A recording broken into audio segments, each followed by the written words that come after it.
বাংলায় কথা বললেই বাংলাদেশে পাঠানো হচ্ছে। বাংলায় কথা বললেই বাংলাদেশি তকমা দেওয়া হচ্ছে। পশ্চিমবঙ্গের পরিযায়ী শ্রমিকদের পুশব্যাকের ঘটনায় সোমবারে বিধানসভায় তীব্র ক্ষোভে ফেটে পড়লেন মুখ্যমন্ত্রী মমতা বন্দ্যোপাধ্যায়। মুর্শিদাবাদের ৪ ও পূর্ব বর্ধমানের এক পরিযায়ী শ্রমিককে বাংলাদেশে পুশব্যাক করার ঘটনায় বিজেপি শাসিত মহারাষ্ট্র সরকারের বিরুদ্ধে সরাসরি আঙুল তুললেন মুখ্যমন্ত্রী।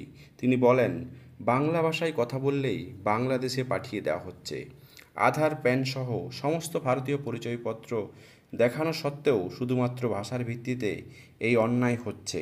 আমি এর তীব্র প্রতিবাদ জানাই। ঘটনার সূত্রপাত মহারাষ্ট্রে।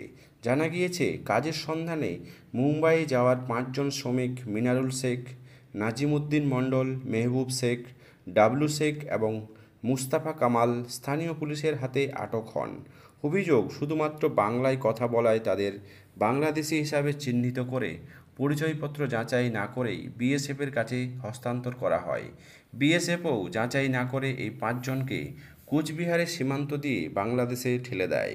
সেখানে বিজিবির কাছে আটক করে লালমনিরহাটে নিয়ে যায়।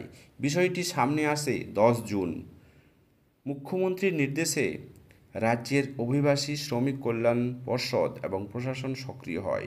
রাজ্যসভার সাংসদ ও পর্ষদের চেয়ারম্যান শামিরুল ইসলাম জানান, তাদের বৈধ পরিচয়পত্র থাকা সত্ত্বেও বাংলাদেশে পাঠিয়ে দেওয়া হয়েছে। এটা একেবারে অনৈতিক। বিষয়টি মুখ্যমন্ত্রীকে জানানো মাত্র তিনি কেন্দ্রকে অবহিত করেন এবং বলেন, দেশে ফিরিয়ে আনার নির্দেশ দেন।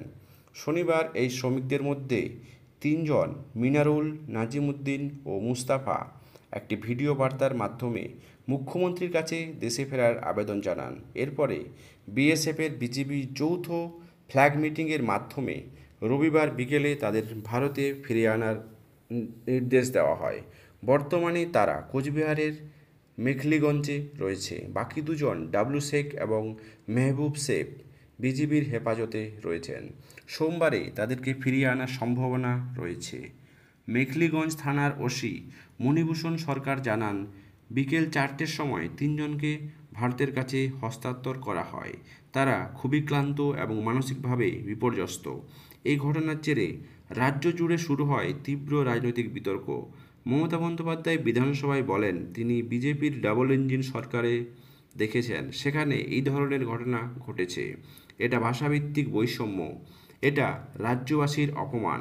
তিনি আরও বলেন, মহারাষ্ট্র সরকার বাংলা ভাষার জন্য কাউকে বাংলাদেশি বললে তা গোটা বাংলাদেশকে বাংলাদেশি বলার শামিল। এটা মেনে নেওয়া যায় না। এইদিকে শামিরুল ইসলাম অভিযোগ করেন, মুম্বাই পুলিশ বা বিএসএফ কেউই পশ্চিমবঙ্গ সরকার এর ঘটনার জন্য কথা জানায়নি। বিষয়টি সরাসরি রাজ্য পরিযায়ী শ্রমিক কল্যাণ পর্ষদের হস্তক্ষেপেই সামনে আসে এবং শ্রমিকদের ফিরিয়ে আনা সম্ভব হয়। তবে রাজ্য প্রশাসনের তরফ থেকে পরবর্তী পদক্ষেপ কী হবে তা এখনও সুস্পষ্ট নয়। মুখ্যমন্ত্রীর হস্তক্ষেপে পরিস্থিতি আংশিকভাবে সামাল দেওয়া গেলেও কেন্দ্র সরকারের নীরবতা নিয়েও প্রশ্ন তুলছে শাসক দল। দর্শক, মহারাষ্ট্র সরকারের এই ধরনের কর্মকাণ্ড ঠিক কতখানি যুক্তিযুক্ত অবশ্যই আপনারা কমেন্ট বক্সে কমেন্ট করবেন। চ্যানেলে নতুন হলে চ্যানেলটি সাবস্ক্রাইব করে পাশে থাকবেন।